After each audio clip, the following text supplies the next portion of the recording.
न्यायासाठी सज्ज, अन्यायाविरुद्ध जागरूक. आपण पाहताय महादूत न्यूज. चाळीसगाव शहरातील नॅशनल उर्दू हायस्कूल ही शासनमान्य शाळा असून इयत्ता 5वी ते 10वी पर्यंतचे वर्ग चालतात. या शाळेत काही शिक्षक 100% तर 8 शिक्षक यांना 20% अनुदान मंजूर आहे.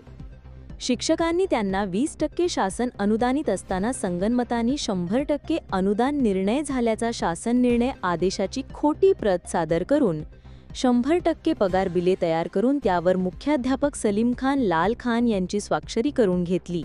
जिल्हा शिक्षण विभाग जळगाव यांच्याकडे पाठविले आणि काही बिले काढली आहेत.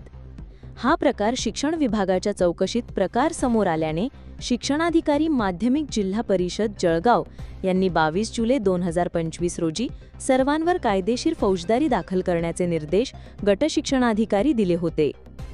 या प्रकरणी शिक्षणाधिकारी विलास आनंदा भोई यांनी दिलेल्या फिर्यादीवरून पाळीसगाव शहर पोलीस ठाण्यात शासनाची फसवणूक केली म्हणून मुख्याध्यापक आणि 8 शिक्षकांवर भारतीय न्याय संहिता कलम 318(4), 338(2), 338, 339, 340(2), 344 आणि 35 प्रमाणे गुन्हा दाखल झाला आहे. माध्यमिक यांनी दिलेल्या आदेशानुसार नॅशनल उर्दू हायस्कूल येथील 8 शिक्षक व मुख्याध्यापक यांनी 20%हून 100% अनुदानाचा जो प्रस्ताव पाठवला होता त्यानुसार मंजुरी नसताना प्रस्ताव पाठवल्यामुळे व 2 महिन्याचं वेतन घेतल्यामुळे त्यांच्या आदेशानुसार मी त्या 8 शिक्षक व 1 मुख्याध्यापक यांच्यावरच गुन्हा दाखल केलेला आहे.